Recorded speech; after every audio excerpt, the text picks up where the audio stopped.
Hello chess friends and welcome to Jozarov chess channel and welcome to another beautiful game from the Freestyle Chess Gold Challenge in 2025 that's going on now in Weissenhaus in Germany.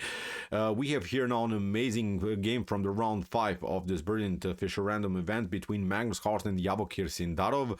The first 5 rounds are over today. Tomorrow, another 5 rounds, and then after the league format, the best 8 players will then play in the knockout stage. Will play then in the quarterfinal stage. Let's see now this game. This was, I think, the shocker of the day. Put your seatbelts on and enjoy in a brilliant gameplay by Magnus Carlsen against Javokhir Sindarov. So with white in this particular Fischer random setup, so here Magnus Carlsen opened with move f3. Sindarov's response was f5. Magnus expands here in the center of the board. We have now the move d6, knight to d3, nice centralizing move by the knight. And here Javokhir Sindarov also develops, first of all, the minor pieces. Knight to g3, knight to g6, and now a4. An expansion on the queen side. Here Magnus Carlsen is probably trying to play kingside castling, play e4, and then launch a flank attack here with b4, c4, and similar stuff. But after move a5, Javokhir stops this idea. Magnus Carlsen, believe me or not, in move of 6 plays already his first tiny little inaccuracy in the game. He plays now the move e4. He expands immediately in the center of the board without, first of all, securing the king by castling. That's why he prepared this idea f3. But this e4 breakthrough immediately is a little bit risky. Now you see why. Because let's see, first of all, also here a better chance for white. Here Magnus had the immediate opportunity to play bishop to a2, attack the queen. Then after bishop to e6 takes, and then you prepare with rook to e1, this e4 breakthrough. And you see in this scenario the bishop on b8 would be a little bit stuck, would be a little bit blocked by its own pawn structure. So maybe black can also develop on this diagonal, but maybe white can get out of this mess, play calm bishop dd2, and then maybe in some lines trying even to play queenside castling. But here e4 immediately causes now a problem. After f takes e4, now comes bishop to a7, and you see now Magnus Carlsen's d4 pawn is a little bit attacked. Also the e4 pawn is weak, although Magnus has now this seemingly powerful central control with the pawns.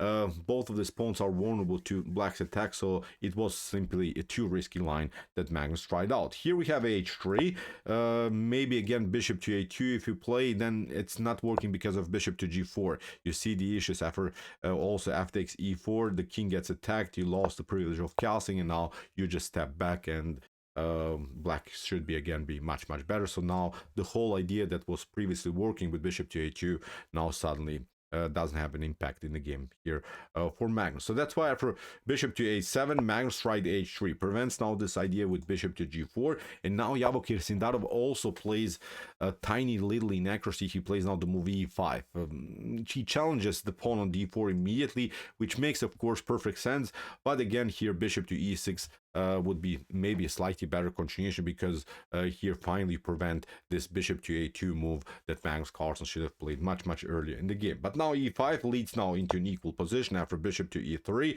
e takes d4, bishop to d4, bishop takes, and queen to d4. This should be an equalish position, but I would still love to play this game more from black's perspective, because here Magnus Carlsen is continuing now the game with an isolated e-pawn, which is of course a long-term weakness. If this game reaches the full endgame stage, Magnus could have a problem with the e4 pawn. Javokhir Sindarov here continues with bishop to e6, castling by Magnus, and now knight to d7, which is simply the best strategic plan to play against the isolated pawn to create a blockade in front of this pawn. So here pragmatic play by Javokhir Sindarov. Knight to f5 by Magnus, knight from g to e5. Sindarov blocks now everything around the square e5, and now Magnus plays knight to f4. Although maybe here taking is also an option, but again I would love to play more this game from black's perspective because of this powerful knight. But then rook to d1 actually would be very dangerous, so Magnus maybe missed this opportunity, because knight to c6 can be played maybe to attack the queen, but then play queen to g7 should be probably a playable line now for both sides.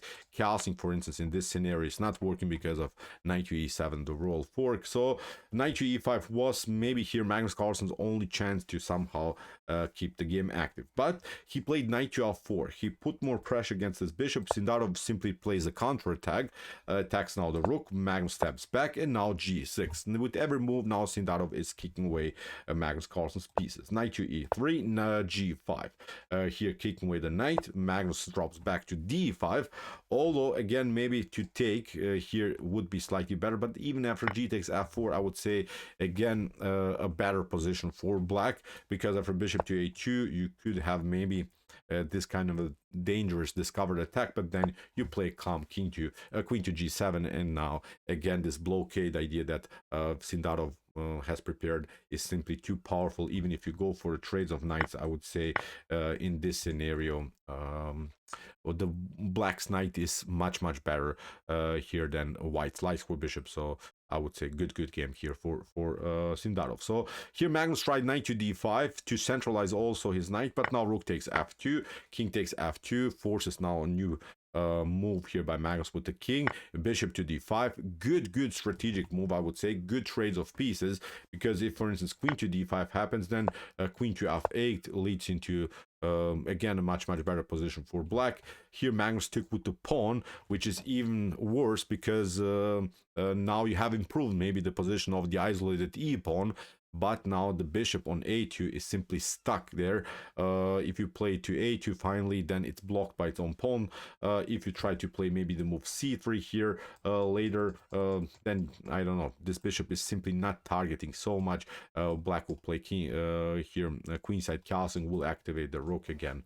I would say much better position for Javokhir Sindarov. Knight to c5, good move by black. Magnus tries rook to a3. We have now queen to g6, preventing now even c3. So you see the bishop is stuck now on the starting square. Queen to d1, queen to e4, nice centralizing move by Sindarov. C4, and now queen to f4, king to g1. Bishop, pardon me, queenside Carlsen here by Sindarov, and now bishop takes h7. Here Magnus Carlsen rushed it a little bit to take the pawn, because okay, you gained the pawn, but now the h-file is becoming a huge tactical problem, and you see that the h-file attack will be a decisive one in this game, because now h-file is open. Look at this powerful knight in the center of the board, the queen well placed. All of the pieces by black are simply on the most optimal squares.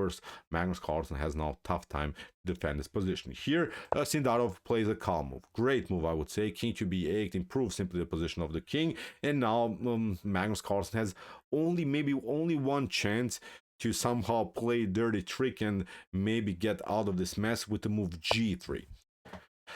Unfortunately for him, he didn't see this because here black cannot take actually queen takes g3 because of knight to g2, and actually the queen gets trapped. You have to play something like knight to d3 just in order to somehow cover the third rank. There are no good squares here for black, very wild stuff. And then after knight to d3, rook takes d3, knight takes d3, queen to d3. This should lead into this position where white is continuing the game with two minor pieces against the rook, and I would say very complicated position, but I think playable for both sides. So here after Magnus Carlsen's instead of this move g3, he played rook to c3. Here Magnus tried somehow maybe to hold this position, but these knights are too powerful. Now Sindarov goes with the rook here on the e file, threatens in some lines if it's possible to get maybe the rook here on the first rank. What should you do? Even if you try king to h1, this wasn't played in the game, but I wanted to show how really already this position is dangerous for Magnus, because you have now the move g4, and with g4 the h file will be open. So really a bad position already. I would say completely winning here for Sindarov. So here Magnus tried bishop to c2 instead of king to h1, but now knight from e to d3 disconnects now. Here the defense of the rook for the knight. We have now bishop to d3, queen takes e3, first a check, king to h2, and now queen to f4 check, king to h1, and now queen to f2. Look at this. In this scenario again, the knight is much better than Magnus Carlsen's light square bishop. We have rook to c1, we have g4. Now comes this idea, the queen is overloaded to the defense of the square, and also overloaded to the defense of of the bishop. So here Magnus tried queen to f1, knight takes d3, great move. If you play of course queen to f2, then the knight is taking, so it's not working.